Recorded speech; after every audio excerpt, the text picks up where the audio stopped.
What's up, guys? Luke back again with another Gaming Week in Review podcast where we talk about the things that have interested us in the world of video games each and every week. Before we get started, make sure you smash like as well as subscribe with bell notifications turned on so you can catch me every time I post a video. But with that being said, let's get right into it.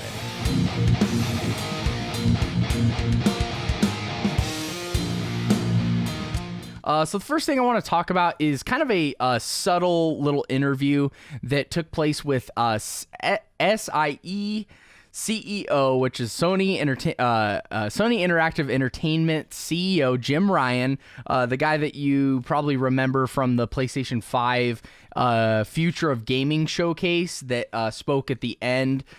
He is their the head of Sony Interactive Entertainment. So he's kind of running the show as far as the PS5 release. But a interview was done with him as of recently.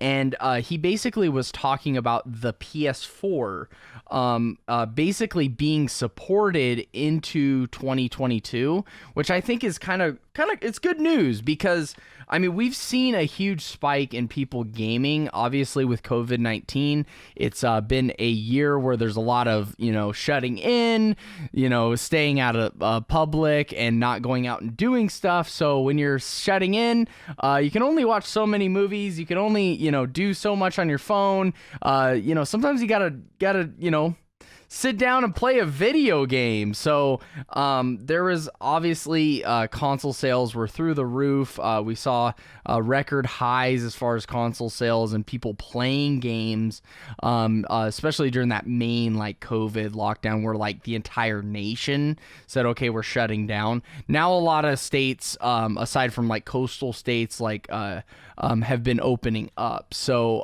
I mean, my state in Idaho is, as far as I'm concerned, wide open. We're wide open over here.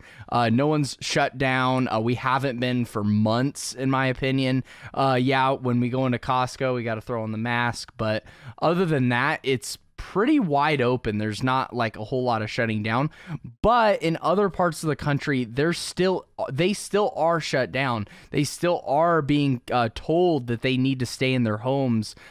So this is kind of just a good time to play video games, especially if you're in those coastal areas and things like that. It's a great time to be jamming out on some games. So we're all playing games right now, and Jim Ryan has noticed that, and I think that this has been a lot of their direction has been kind of swayed because these people are just now picking up PS4s, so they want to support this consoles. They don't want people that are just getting back into gaming be like, oh, well, my console I just paid all this money for is now what? It's now obsolete. They're not going to make games for it anymore. So I think that the whole COVID-19 crisis has really swayed PlayStation's sort of direction. But he was quoted as saying that it's crucial that we keep PS4 owners happy heading into the future. So the horizon for the PS4 is still there's still games on the horizon. Now I don't know how is the next God of War going to be on the PS4? We'll have to find out. But I mean, we do know that we're having there were a couple of games that were announced as being PS5 exclusive sort of games that were console sellers for the launch of the PS5, and those games were Spider-Man Miles Morales, and then also Horizon, the new Horizon game, Forbidden West. We do have a little bit of time before that one comes out, but I'm assuming that was originally they were intending for both of those games to be console pushers for moving people from PS4 to PS5. But with everything that's going on, I think they've really changed their tune, which I am happy about. It's kind of nice seeing PS4 news because everything's been wrapped around PS5 and the hype of PS5, which is it's there. I'm excited for PS5. I'm excited for the new consoles, but at the same time, not all of us are going to be able to shell out the money. We're not going to be able to afford getting these new consoles. And then also, thing that a lot of people are forgetting, the monitor, the actual screen that you're going to play these consoles on, like, these consoles are based around 4K 120, and if you got a monitor that's running 1080p 60, and you got games that are going to work on both platforms, why are you investing in a new console when you can literally just be investing in a monitor? But if you don't have the money for any of that stuff, it's nice that you can still use your PS4. There's new games that are coming out. They're gonna have a focus on keeping that PS4 audience entertained for the next few years at least. So that's good news. I love the PS4, by the way, too, guys. Like, I know it's all about the new console, and like I said, I'm excited for it, but I still really love the PS4. I love PSVR. I love all the exclusives, and actually a couple of them I still haven't been able to play yet. So I'm excited to actually just dive further into the PS4 library, as the years go by as well. So PS4 is definitely going to be on my shelf even after the PS5 launches, unless the backwards compatibility is what they say it is. So we'll just kind of have to see on that. But I'm just excited that PS4 is still going to be supported. Now moving on, we have Xbox Series X fridge. There's an Xbox Series X fridge being given away by Microsoft. They posted on Twitter a couple of days ago that they are giving away the one and only Series X fridge. And you got that right, guys. It's a full-size refrigerator with green LED lights. It's designed around the same design as the Series X. And I love it. I love it for so many reasons. They're currently giving this away on Twitter, so we'll have a link for you guys if you want to go and check it out and sign up for the giveaway. It's a really easy to sign up. You just have to be following the Xbox Twitter, and you got to retweet with the hashtag, and you'll be entered for their giveaway. They're going to be giving it away on November 4th, and dude, I want this thing. I want it. I want it in my house. How cool would that be to have a giant Series X in your house, dude? And it's only one of one. It's super exclusive and stuff like that. So I just think it's cool that Xbox is willing to laugh at themselves. When I retweeted their tweet to enter into the giveaway, I even mentioned that I just think it's awesome that Xbox isn't taking themselves too seriously. The memes are real. Everyone saw the big refrigerator meme after they announced the Series X, and instead of just ignoring it and doing the typical corporation thing where they're trying to dodge and dodge the memes and dodge the criticism and stuff like that, they just embrace it, and they're like, hey, yeah, we get it, yeah, sure, I guess it kind of does look like a fridge. We're gonna take that and go even further with it and actually make a fridge that's designed like our new console that's coming out. So I love it when companies recognize things and they respond in this kind of way versus just pretending like it doesn't exist, just embracing it full on and kind of being willing to laugh at themselves.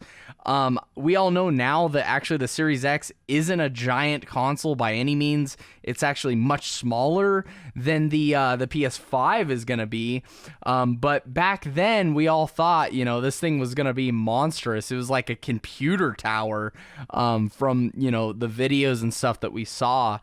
So obviously we're a little bit naive at that time and we didn't know exactly, but the memes were real, man. Everyone was seeing them and everyone was enjoying them. So I just think it's once again, I think it's cool that Xbox is willing to do this. And like I said last week, I just think that they're the best as far as social media goes. They're willing to recognize other companies. They're willing to, kind of fall on their face and get up and, and they're willing to laugh at themselves. So I think the way that they operate on social media is by far the best of the big three, and that's Microsoft, Sony, and Nintendo. So more news, just little small thing. I'm going to just kind of brush through this. Xbox Game Pass announced a couple new games. We're going to be getting Scourgebringer for Android, PUBG for Android as well. So those will be xCloud titles that you can play on your phone now. Kind of cool. We'll also be getting Five Nights at Freddy's Part 1 through 4, so I'm assuming that's the full thing for Five Nights at Freddy's. That's coming to Android, interesting, console and PC. Unruly Heroes for Android, console, and PC as well. And then a couple of classics. We got Grim Fandango Remastered coming on console and PC. Full Throttle Remastered coming on console and PC. And Day of the Tentacle Remastered coming on console and PC. And those three I'm actually kind of interested in. I've seen Day of the Tentacle and I've heard people kind of talking about how it's a pretty cool classic game from back in the day, the pre-rendered graphics and interesting storytelling, and they were just using what they had and doing the best with it. And I heard they're actually pretty good games. So I actually kind of want to try Grim Fandango and Day of the Tentacle when I have a little bit of free time. And the good news is it's on Game Pass. So if you have a Game Pass subscription like I do, you can go over and check that thing out right now. Limited run news. As we do every single week, I got some limited run information, kind of keeping you guys up to date because I love limited run games and I want to share information about limited run games. New this week, we have Holy Potatoes. I'm going to try here. Compendium. Holy Potatoes Compendium. This is actually not a limited run release, but limited run is helping distribute this. It's going to be a Switch only release. It's going to have a standard edition and a badge edition, which is kind of their, it's sort of like a premium edition. It's not fully a collector's, but it's got some goodies in with it. And it's going to be coming out. Actually, it's available now as of October 27th. So 2 days after or 2 days before the recording of this video. It's actually available now. And these games are, from what I can gather, I didn't know much about it. From what I could gather, these games are sort of like management sims. So they put you in various scenarios. Maybe you have I'm speaking on the series. This game in particular, I really couldn't find a whole lot of information about it, but this is a series of games and they're all management sims. So the one that I did find was about running a business. So you basically had all these things that you had to take care of. You had to grow your business, you had to get the word out, you had to take care of your customers, stuff like that. And it was all about managing things. So if you're into those sim style games or Civilization and things like that, where it's almost like the God's point of view and you're basically dictating what's happening on the ground and making decisions and things like that, I think this game would be right up your alley. Maybe take a look at it.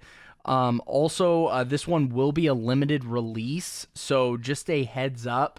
This one has 3,900 copies, which is quite a few for a game like this, which I would consider pretty niche. I don't know a ton of people, aside from my dad, that are really into these types of games, but 3,900 copies only available as the recording of this video. There are still more there, but it's not something to sleep on. So if you're into Holy Potatoes, go and pick that thing up before it's all gone. And that's it for new this week. We don't have any last chance games this week also too, guys. I forgot to mention that. There's no last chance games, so yeah, there's nothing to really report on for that. And then we also have, we do have one more coming this week, which is Corpse Killer. This game is going to be dropping on Friday, October 30th, which is a day after the recording of this video.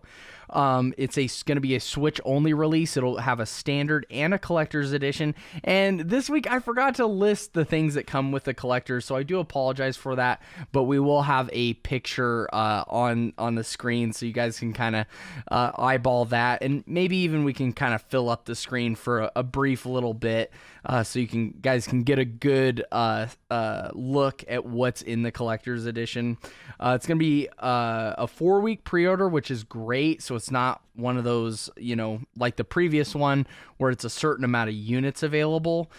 It will be, once again, available on Friday, October 30th. And just did some research on this game. Another one that I didn't really grow up with. I didn't really know a whole lot about. So I Googled it. And this is actually kind of cool. It's an FMV game, sort of like Night Trap. That's like the most popular, or Dragon's Lair. Those are some pretty popular FMV games. So it's that FMV style retro game from back in the Sega CD and sort of Saturn era. These games were getting cranked out, so pre-rendered, everything's pre-rendered, and it's like actual actors acting out things, and you have to control the little cursor, and kind of cheesy, not gonna lie. It looks like there's some puzzle solving taking place, and also there's a little bit of, it looks like at one point it was maybe a light gun shooter of some kind, where you're kind of going through sort of like a rail shooter from the arcades back in the day. The one that comes to mind is Area 51 from every time you go to Regal Cinemas, there was always an Area 51 machine or a House of the Dead machine. So sort of games like that where you have a cursor on the screen and you gotta shoot the bad guys and not shoot the good guys, and sort of that sort of gameplay. So it's a little slower pace with some puzzle solving mixed in with some run and gun shooting. So, kind of cool. You will know right away if that's for you or not. And then another game that was supposed to be coming out tomorrow, October 30th, that we actually spoke about last week was Monkey Island Anthology. I can't see anything on Limited Run's Twitter or their website about this Monkey Island Anthology collection, which I was actually pretty excited for. Last week, I talked about it for an extensive period of time. So if you want to check out more information on this Monkey Island Anthology, I'll give you a quick breakdown. Comes with all 5 Monkey Island games, and it's a huge collector set, has a statue, has all kinds of stuff. So I was excited for this thing. It was kind of a little bit up there in price, so they had a little more wiggle room as far as what they could do. And man, you got a lot of bang for your buck at the price point that they had it at. So I'm just asking, where is Monkey Island Anthology? It's supposed to be dropping tomorrow, according to at the time of this recording. It's supposed to be dropping on Friday, October 30th, and I don't see anything on it. And they did say on their Twitter when they posted about this last week that there would be more information in the coming months, but there's been nothing. So I just think it's kind of interesting, and I would love to know more. Maybe it got delayed. Maybe there's some sort of internal issues going on. I would love to know more, but if you're interested in Monkey Island Anthology, I forgot whether or not last week I said it was a limited release or not. I think they didn't announce if it was a limited or not. So if you're wanting to get this, I would be watching the website and watching Limited Run's Twitter, because I'm sure they know that we know that there's there's some sort of issue here. So definitely be keeping your eyes out for that. It said it was coming out tomorrow, so I'm just gonna go ahead and assume that it's coming out tomorrow. But yeah, we'll just have to see. And coming next week, we have a kind of an interesting one from Limited Run. Cthulhu Saves Christmas. This is a Christmassy Cthulhu game. Kind of a different concept, but I'm not mad at it. It's going to come with a PS5, PS5 and Switch version. It's going to be available November 6th, which is next week. And it will be a pre-order item, so it's not something that you have to, coffee's flowing, cart ready. It's going to be probably a 4-week pre-order, so we'll have plenty of time to pick it up. Doing research of it, once again, didn't know much about it, but doing my research, it looks very much so like a Chrono Trigger game. The sprites and the viewpoint and just like everything, from that perspective, sort of, it looks very much so like a Chrono Trigger game. Also, there's multiple heroes banding together, so it has kind of that Chrono Trigger feel as you're watching the game kind of unfold. It's very much so like a Chrono Trigger style game. And I don't know a whole lot of like Christmas games that kind of get you in the mood of Christmas. Like every time it's October, we're always like, playing scary games and, like doing stuff like that. And then like there's really not much for Thanksgiving or Christmas. So this one is a very much so Christmas themed game, which I think is kind of cool. I would love to see more stuff like this. And it really just sounds like a pretty awesome way to burn some time while you're traveling to go visit family for the holidays. So this one's pretty cool. Definitely keep a lookout for it. I'll talk more about it when we know more next week. All right, guys, here we are. We had a Nintendo Partner Direct Mini this week. Actually, it was a couple days ago, and there was a lot here, so I'm going to get right into it. Just a forewarning, I'm not talking about everything that was in the Partner Direct. I'm just kind of talking about the things that interested me. And the first thing I wanted to talk about or just mention was Bravely Default 2. It gets a release date. I know that Bravely Default 2 was actually delayed.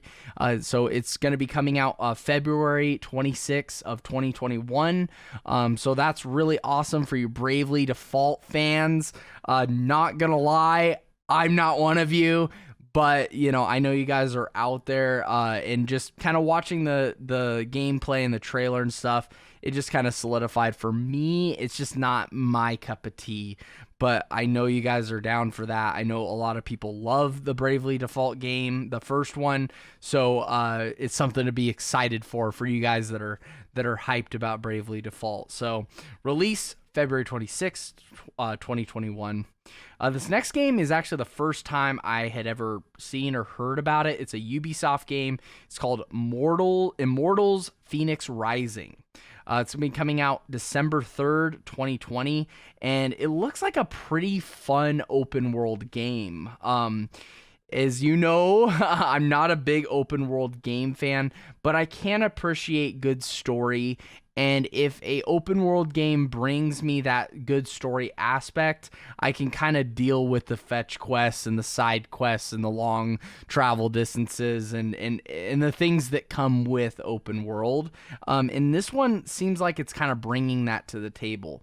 It's an interesting setting. You're kind of like you're a god in the making is kind of the way that I interpreted it. You're this god in the making, and you have a whole open world to explore. You have horses to find and to exchange, and you have like all kinds of traversing, different different sorts of terrains and weather conditions, and you even have the ability to fly because it's Phoenix Rising. So there's a lot of different versatility as far as like traveling around the map and things like that. And there was also a sort of like hint that there's going to be like side quests where if you complete a side quest where you're solving puzzles, sort of like the shrines from Breath of the Wild, if you complete the puzzle, you basically get a new upgrade or power. That's a lot like Breath of the Wild. So it has that Breath of the Wild sort of spirit about it. Open world game, sort of like fantasy, fantasy, ancient fantasy sort of style. And I think it's just a good placeholder while we wait for Breath of the Wild 2.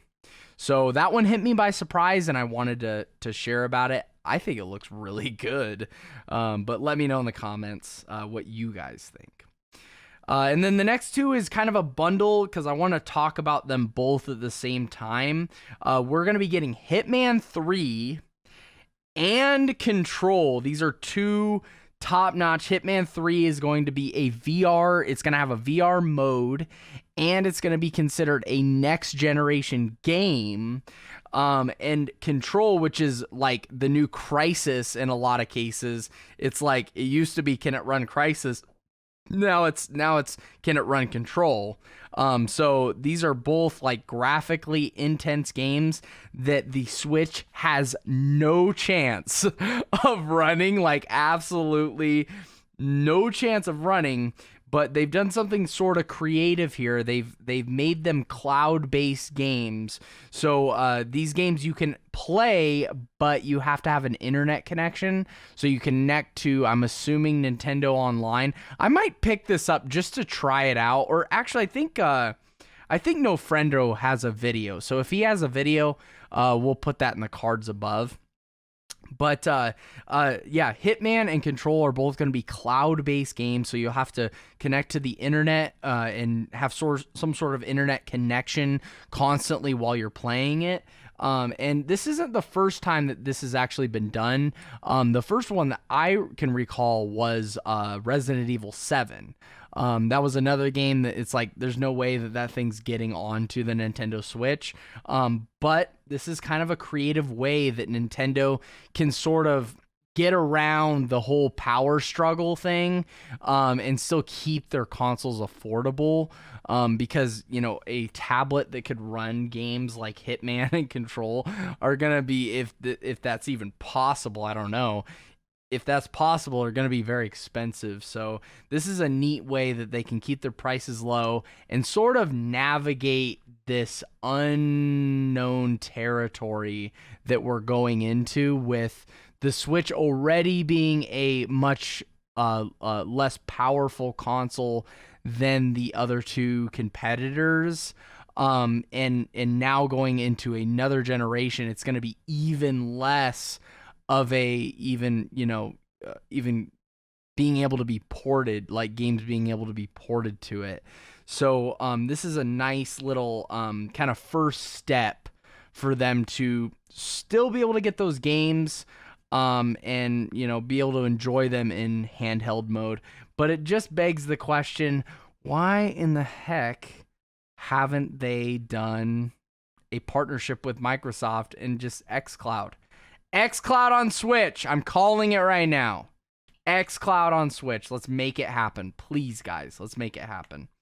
And then also I just wanted to, of course, remind you guys the fact that you do have to be connected to online is kind of a hindrance on what the Switch is. Like the identity of the Switch is that it's a hybrid console. You can play it handheld, you can play it docked, or you can undock it and take it on the go. And in this situation, that's sort of not so much a thing. I guess you could maybe, if you're like not getting throttled, you could turn on your hotspot on your phone and then connect to that. But I can't imagine that being a great experience playing these games on the go. So it's cool, but I think it's more of a Band-Aid right now than it is an actual fix for the Switch just being an underpowered hybrid console, you know. We'll have to see how things go with it. Obviously, the Resident Evil 7 probably sold at least halfway decent, or we maybe wouldn't be seeing 2 games getting cloud support at the same time. So we'll have to see. No More Heroes is coming to the Switch. If you guys don't know what No More Heroes is, this was actually a Nintendo Wii release back in the day. They made 2 games of this, and from the looks of it, to me, it looks like sort of a single-player story-based fighter. So, you know, you probably know more about it than I do, but we're going to be getting 1 and 2. The first 2 games will be actually ported over to the Switch, which is another confirmation that we could totally have Wii games, GameCube games, and 64 games on the Switch, which is really exciting. You know, like, I mean, obviously we just got done talking about next gen and like the Switch being able to play the new stuff. Dude, I don't care about playing the new stuff on Switch. Like, I don't want to play shooters on the Switch. Have you tried to aim with Joy-Cons? It is atrocious. It's an awful experience. Don't do it if you can help it. I'm not interested in playing these like crazy high graphical fidelity games. I'm interested in using the Switch as kind of a all-around, you know, new game, first party game with indie titles and retro game system. I want to play NES on it. I want to play Super Nintendo, 64, GameCube, and Wii, okay? This gets me more stoked than any amount of future, you know, next gen games getting cloud support for the Switch. This gets me more stoked. So No More Heroes 1 and 2 getting ported over. Also, we got a release date. If you haven't heard, oh wait, we didn't get a release date. We got a release year for No More Heroes 3, which is still in development. That one's going to be coming next year. So if you're a big No More Heroes fan, well, guess what? Now it is not locked up and banished to Wii Land. We know how all of us like to break out our Wiis in 2020. So now it's another game, sort of like Mario Galaxy, that's not locked away in Wii Land, and is going to be able to get new life, and people are going to be hopefully experience it and have a good experience for the first time, and get caught up on story if they really love it, and be ready for No More Heroes 3 next year. And the last game that I want to talk about for the Nintendo Partner Direct Mini was Hyrule Warriors Age of Calamity. Obviously, we already knew that this game was coming out. It's coming out November 20th, I want to say. So not very far away at all, less than a month. But this is cool because we got a little more gameplay of the game, as well as a demo was dropped that day. I can only imagine how many people have gone and already downloaded it and played it. I'm behind a little bit because I have way too much stuff to do, but I will be playing it tonight on my stream. By the way, I do stream these podcasts and cool games every Thursday, Friday, Saturday evening over at Facebook Gaming. Link in the description. Come and hang out with me. I want to get my YouTube crowd with my live stream crowd. We got a cool community over there. I stream as the Praying Gamer. It's really an interesting dynamic that we have, and we're all just homies. So I would love for you guys to come over, visit me on Facebook Gaming when I am streaming every Thursday, Friday, Saturday evening. Maybe even catch these podcasts live. So I'm excited to actually jam out on some Hyrule Warriors Age of Calamity with my friends, and that's going to be doing it as far as the Nintendo Partner Direct Mini. Dude, comment of the freaking week! It's the comment of the week! It's the comment of the week! This week, our comment of the week comes from Yugoslav Game Nerd. He commented on my previous podcast, excited for the Fire Emblem 30th Anniversary Edition, despite not being a huge fan of the series. And Yugoslav, first of all, thank you so much for your continued support. By the way, guys, Yugoslav does do live streams. I haven't seen video content from him, but he does live stream frequently on YouTube. So if you guys want to check him out, we'll have a link in the description so you can go and check out his YouTube channel. Go throw him a sub or two. He plays all kinds of like Japanese games, anime stuff, and if you're into those types of games, I think it'd be a fantastic stream. So go over and check him out. We'll have a link for him. Just kind of plug him in the description because I love to do that. And then to kind of respond to his comment, I did respond to it because I'm awesome. And I love your comments and I want to engage with you guys. But I just want to say here, the 30th anniversary for Fire Emblem, I feel the same way. I am a tactical RPG fan, just not a big Fire Emblem fan. I do enjoy the games, but I love that they're making the 30th anniversary sort of collector's edition, and I want to see more of these. I feel like the price point is on point.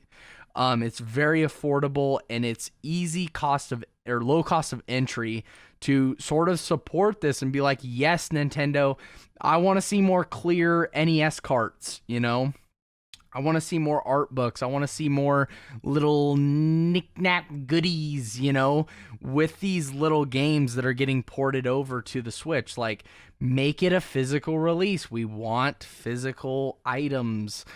So I think this is a cool thing, and even though I'm the same way, not a huge fan of Fire Emblem, I'm going to pick this thing up too if I can.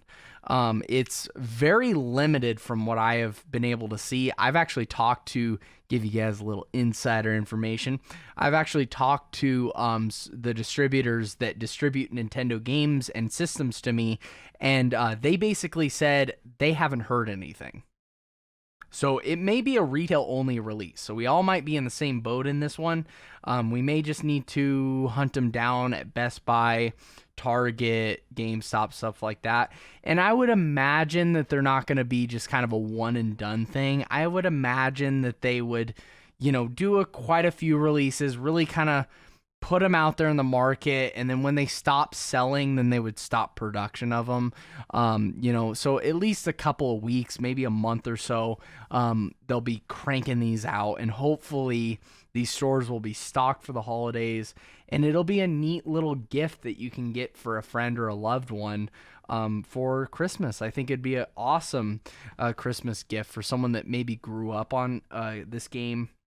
So I'm excited. I might not get one. I might get two because I think it's cool and I really want to tell Nintendo I love it. I love it. But that's going to do it for this week's podcast, guys. If you got value out of this video, do me a favor and smash like as well as subscribe with bell notifications turned on so you can catch me every time I post a podcast or some other goofy video or a tutorial. We love YouTube and we love doing this, so definitely hit that subscribe button. But that's enough for me, guys. I want to hear from you. What do you guys think about the Xbox fridge? Are you gonna or are you gonna sign up for the fridge giveaway? Retweet over at Twitter, or do you think it's just kind of silly? How do you feel about Xbox and their sort of interaction with social media? Also, are you excited about playing the PS4 in 2022? And lastly, where the heck is Monkey Island? Let me know in the comments section down below. But until next time, guys, Luke from 8-Bit Plus signing out, and I'll see you in the next one. God bless.